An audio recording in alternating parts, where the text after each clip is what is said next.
Well, hello and welcome back. Thanks for coming back. Where are we? Well, we're heading out of Paphos and we're heading out towards Coral Bay. So that's where we're going.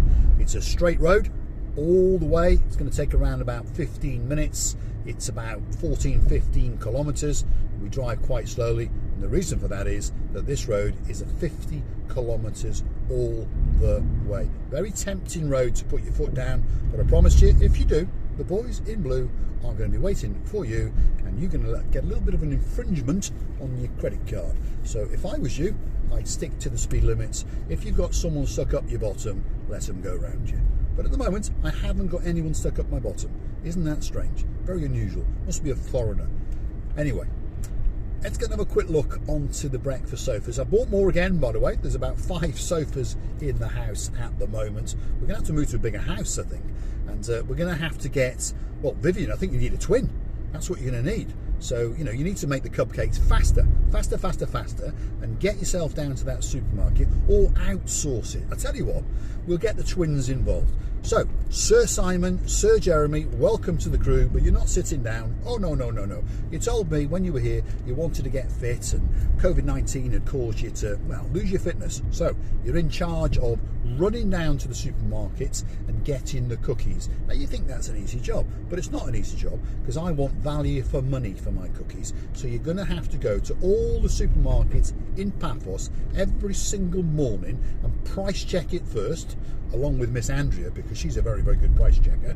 And you're going to go and price check everything. Then you're going to report back to Miss Vivian, and then you're going to go back out and you're going to go and buy some chocolate chip cookies, some vanilla chip cookies, some rich tea biscuits, and some hobnobs, because Andrea and Mart only like hobnobs. And on top of that, you're going to have to help with Miss Vivian's cooking of the cupcakes, because she cannot make them faster. So come on, Vivian, get those kettles on and get the little whip out that I'm going to give you, a little horse whip, and you're going to whip the living daylights out of Sir Simon and Sir Jeremy every single morning. We get to whip them into shape, that is for sure. Where are we? Downtown Clorica. If you were to go left, you'd go straight into the St. George Hotel foyer. That's where you'd go. If you were to go right, you'd go up into the Clorica village. We don't go there very often. There's not a lot there. Anyway, that's the Leonardo Laura Beach and Splash Drawer. We've never stormed that hotel, by the way. So if you want to book yourself in there, you let us know, and we'll have a bit of a mosey on down and go and stick our nose in there. Look at the surface on this road. It's not bad, is it? This bit of road was done about 6 months ago now. It's a bit up and down, but there's no potholes yet. Now, talking about potholes, I did notice the mayor this morning, and his boot was open and there was some black stuff falling out the back of it, and his back end was down because the whacker plate was on the rear seat.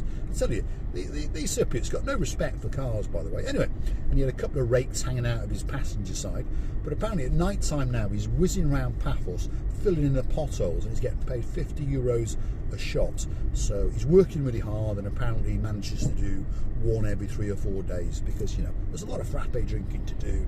He's got a pork kebab to go and get here and a chicken one over there. Doesn't have to pay for them, obviously. And on top of that, of course, he doesn't have to pay for car parking either, because he came up with a smart app, which means you can't use cash anymore. What an idiot. But now you have to go and get this app on your phone, and you've got to go and do this, you've got to link your bank account to it, and then you've got to pay for parking. But I mean, no one in Cyprus likes to pay for parking. He doesn't anyway. He likes to park on WA lines, on the chevrons, across to a school, across to a busy junction, just up from a busy traffic light. But anyway, don't worry, he's never there after 2, because after 2, he's gone home and he's sitting by his pool, drinking a frappe, obviously. Yeah? See, not a bad life in Cyprus, and he'll probably retire at the age of 43 and get a pension of about, I don't know, 7 million a year. There you go. And a free car. Porsche or something like that. Anyway, that's the rant over with. Mr. Andrew, Miss Nessie, I was curious to know, on your travels after you passed the MOT in the Range Rover, I was wondering, have you come across my Gumbaru number 1? Have you found the JJ Tonic? So have you caught up with Miss Justine and Mr. Andy in the blue BMW yet? Have you found them? Because you were telling me you were shopping in the same town as where they normally go. I mean, Shropshire's not that big. It's not that big. Using a big Range Rover, and he's in a sporty blue BMW, and he's got a ponytail. He's got a long ponytail, and his neighbour next door, whenever he pops round, the son, thinks he's a woman. So he should stand out quite a lot. Anyway, I'm only making fun, Mr. Andy. I'm only making fun. It always tickles me when Justine comes on every single day, and she cracks me up. Normally I die, by the way. I just die with some of the things she says. And she's very good with the spelling because she was an English teacher or something like that. So she always gets the spelling right, because sometimes I have to read it twice. Anyway, there we go. Who's on the sofas? Well, there's a new man on the block. We've got Sean Broad, bodywork man, mechanic man, wants to buy a boat. I'm going to go and steal it for you. He's a friend of Richard, Julie and Leo, so we'll squeeze them on that sofa. Come on, Vivian, get the cakes out. Get 2 for Leo, and also, sorry, Simon, Jeremy, come on, nip out. You've got to go and get some ice cream. He wants 1 scoop of Oreo ice cream. That's his favourite. So quickly run out. Be quick. We don't want it melted. Get a move on. Get down to the Jalamo in the harbour's closed. So there's one on the promenade, isn't there, next to the English Rose restaurant, which is where Izzy Cousins likes to hang out with her number 1, Mr. Allen. So Izzy, big shout out to you and Mr. Allen, obviously. Hopefully you're going to mosey on down to Paphos this year, so we're going to stick you on the sofa. Go on, get on the sofa. Come on, Vivian, pour the tea. And you've got Alan frantically plugging in his treadmill, and he's knocking up speed because he understands we're dropping downhill, and he understands we're on our way to Coral Bay, so we're going to stop at these lights just in case. You never know. There could be a Gumbaru and Blue waiting around. If you go through red lights, you get stopped now and again. Not often, but you do get stopped now and again. So, where are we? We're at the Cassoniga.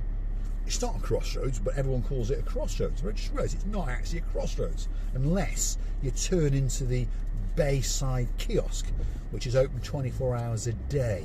So why is it open 24 hours a day? There's not much going on around here. Well, there's a bit of burglary going on. There you go. So when you've committed a burglary, just before it or just after, you want a coffee, frappe, can of Coke, or you're a bit peckish, you can pop in there. And the odds are you'll meet the boys in blue, because they like to stop there in the middle of the night as well and have a coffee, so you can have a chat and see if you can offload some of your haul. Anyway, what's it? CU Beach Bar. That's what that is on the left-hand side. Very, very popular in the, well, from the spring to the late autumn.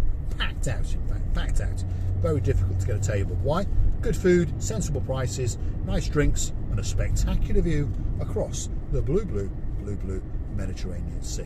Now, if you know where we are, you understand on the left-hand side, not only is that the blue Mediterranean Sea, but of course that is Coral Bay. Sticking out that little bit of a peninsula, that is Coral Bay. And many people have great holidays in Coral Bay. This time of year, a bit quiet, that's for sure. I came up here the other day and had a mosey on down, and wow, there's not a lot going on. In fact, not a lot open. So, you know, David, if you're wondering what's open in January, we're still in January, by the way. February is next week. I'll let you know, don't worry. And the temperature, Miss Dawn, if you're wondering, sitting on the sofa, hanging on to Daisy with Bobo, thinking, oh, there's my name again. And you've got Mr. Sean sitting next to you. Not Sean Broad, no, that's another Sean. He's sitting next to Sean. It is 19.5 degrees, and it is 11 minutes to 11 in the morning. There you go. We're like live, aren't we? How's that? So, welcome to the breakfast crew. What a crew it is. We've got Viscount Paul Butler, and he's dragged Bev in. You don't get to see Bev very often, because Bev is one of these people who likes to work something like 90 hours in a day, never mind a week. And she does, what does she do? Well, basically she organises the displays and that kind of thing at weddings and functions, if you understand me. And when you go to her, you're going to spend a lot of money. You're not having one bouquet of flowers. Oh, no. If you want custom made this and custom made that, that's what she's going to do. And she's going to make your wedding or your event spectacular indeed. And she looks after footballers and that kind of thing. So she's probably got a couple of bob, if you understand me. Anyway, back to the Viscount Paul Butler. He is, as I said, Sir Richard and Julie and Leo only the other day. Those are the friends of Sean Broad, the mechanic, and the bodywork man who apparently likes to watch us in the body shop. So you never know. Bring your overalls, Sean. Bring your overalls, and you can come on down and, well, it could work for free. That would seem fair. Anyway, I've lost my train of thought. Anyway, we were talking about the one and only Viscount Paul Butler, and they said, you know, when did he join? Well, I said, well, he's right at the start. We did a Coral Bay walk, and up he popped, and he said, can you go and visit the Coral Bay Beach Hotel and Resort? And first off, we went to the wrong hotel because we're stupid, but anyway, got it right the second time. And Marika Chuchka danced on a wall and all those kind of things. And then we did the remake as well, where we got to see Marika's red panties. Whoops, we're a family channel. Oh, lady, oh, we're a family channel. Anyway, if you remember that episode, it tickled the life out of me. Nigel's now clicking on, thinking, where's that episode? Keep drinking. Right, where are we? I've lost my train of thought. Anyway, he popped up when we did the Coral Bay Strip. And that's when we first met him. I don't like these things like numbers and the word subscribers, but he became a family member very, very early on indeed. And as I said to Richard and Julie, Leo wasn't listening, he was on his phone playing with his games and checking out his Bitcoin, because he's a billionaire in Bitcoin. I'm going to try and tap him up on Friday, get some money out of him. Anyway, we were chatting away about the Viscount, the only one. And I said that, well, he is probably the first person that joined the family. In other words, hit the subscribe button. Well, he may not be subscribed, but I presume he is. He may not be, but we do presume he is. I've not checked his phone. We'll have to check his phone to make sure that he is subscribed, because he could be lying. Anyway, we presume that he is subscribed, but we believe he is the first person that actually joined the family without having his arm twisted. In other words, he's someone that we didn't know. He wasn't a friend, he wasn't a member of our family, he wasn't someone whose phone we stole and hit the subscribe, he wasn't someone, you know, let's say the people in Jalamo, believe it or not, most of them are not subscribed, by the way. But, you know, some people feel they have to subscribe. Well, he's not one of those. He's someone who chose of his own free will to join the family. So this is why we have this huge respect for him, and this is why he is our number one. He always will be until the day I die, which I hope is not coming too soon. I hope the boys, the twins, can hang on to Mr. Doug and talk some sense into him, because, you know, Sir Jeremy, Sir Simon explained to Mr. Doug in Scottish, because he's from Scotland, so perhaps his English is not that good. So please explain to him that I haven't got any money, and Otching Booth is not going to run off with any Tom, Dick and Harry. It might run off with a David, but not a Tom, Dick or a Harry. Or a Paul. She does like Mr. Paul. She likes a Mr. Paul. And apparently she was telling me a story, and I'll get you to tell her this story one day. When she was in college, there was a man called Paul, well, Paphos, but that's Paul in their language. And this boy was in love with her, and he went to learn, they were given a choice, learn German, French or English, and he went to learn German and she went to learn English, and he said that she should learn German, but as she now understands, learning English was the greatest thing she ever did, because Mr. Paul, well, he speaks English, should we say, not very well, but I do speak English. Anyway, where are we? We are in Coral Bay. We went down the strip and I was sidetracked because I was talking about, well, the Viscount Paul Butler, and there is someone else with a V in their title, and it's a very, very unique title. And of course, if you're listening, if you're watching, and if you are all the way up there in downtown Denmark, yes, the Viking Ronnie, all the way from the Holy Land, and now he resides in downtown Denmark, and apparently likes to pop over to Paphos now and again. When he does, guess what? We're going to drag him along that Cato Paphos promenade, and we're going to introduce him to, well, I was going to say the world, but we're not that big a channel. We are a little minuscule. We are a minnow. We are a tiny little channel. Now, where are we now? Well, this might bring back some memories for the Viscount Paul Butler. Do you know where we are? I hope you do, because we came and met you in here, and you were booked in here. There we go. There's your hotel. And hopefully you're going to come back out and do it all over again, because I understand that yourself and Miss Bev had a great holiday, and all you got to do is get on the phone to Bonnie, Scotland, and I'm pretty sure that Miss Jeannie and Mr. Allen will come down as well, and he can sit me down and talk to me about life insurance, because I do think that my life is in danger, because I do think that Mr. Doug does want to kill me. It's something to do with me accusing him of being an alcoholic with his rum and his coke on a Saturday night. So I've got a job for the boys. So who's the boys? Double trouble. Sir Jeremy, Sir Simon, you are my bodyguards. That's the job for you. I told you when you're here I was going to get your job. That's your job. once the channel gets a bit bigger, and I'll pay you €1 a week. There we go. That's a fair salary. But now your job is to help Miss Vivian. So don't forget, every morning get up early and go running around the Paphos supermarkets, because she's a canny girl and she doesn't want to waste a single penny, but she does want quality. She doesn't want to pass the sell by dates, and she doesn't want any of these fake coffees. On that note, if you'd like to help the channel grow, why not go through to our About page and consider to buy us a coffee or two. And we thank you from the bottom of our hearts. We really, really do. Joe Cox, your beautiful wife Julie, thank you very much for the coffees that you have brought to us. Mr. Richard, Miss Julie, and of course Mr. Leo, you understand he's using his Bitcoin. We thank you again for the coffees that you have brought for us. We really, really do. I'm going to say thanks for watching. If you like what you see, hit the like, click subscribe, and why not come back for a little bit more of my complete and utter madness. This road, by the way, is the lower coast road that takes you out towards the sea caves. So I'm going to shut up and let you enjoy the drive. There actually is a lower coast road if you've got a four-wheel drive, and you can drive, of course, along the beachfront, although there are a few big rocks in the way when you get to sea caves. But you never know. Could be a very, very interesting video indeed. Thanks for watching.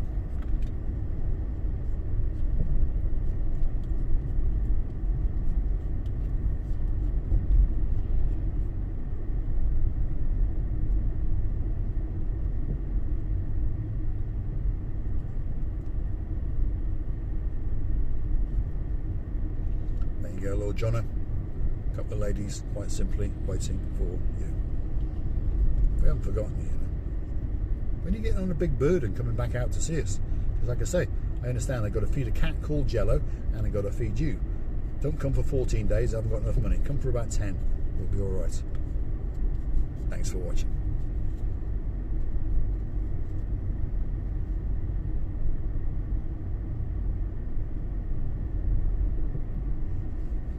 Don't click off yet. We're going to get a spectacular view, I promise you. And there's a new little cafe that's opened up by the roadside. Quite quaint.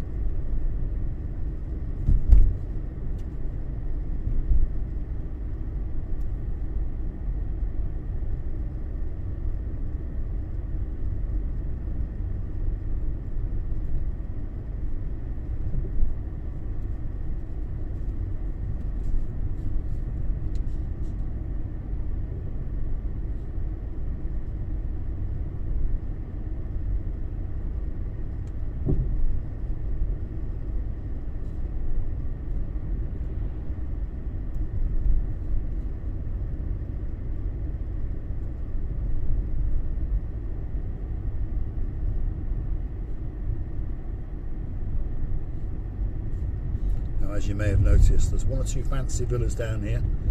If you want to buy one, well, I understand there's plenty of people with plenty of money, but if I was you, I'd put a bit of chump change in both pockets, because you're probably going to need 1.5 or more million.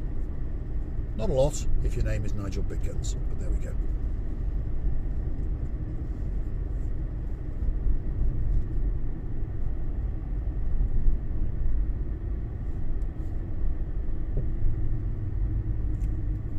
We're going to take a left and go down to the, I don't know how you say it, to be honest, Orneo, something like that. But anyway, it's a cafe that's grown and grown and grown, and the reason it's grown is because there's something just in the blue Mediterranean Sea that is a bit of an attraction.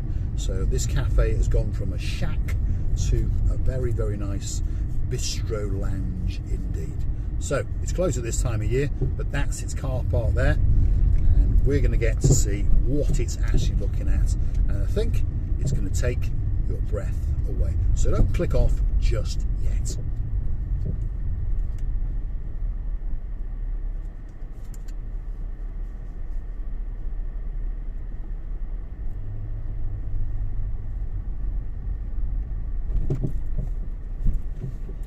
Have a look at that. There you go. That's a big boat that crashed on the shores in downtown Paphos. I think it was about 2011, 2012, and the crew liked it so much that they decided to stay here for the rest of their lives. Thanks for watching.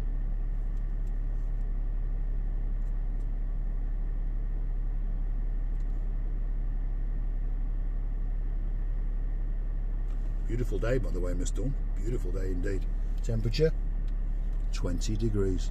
Did you hear that, Daisy?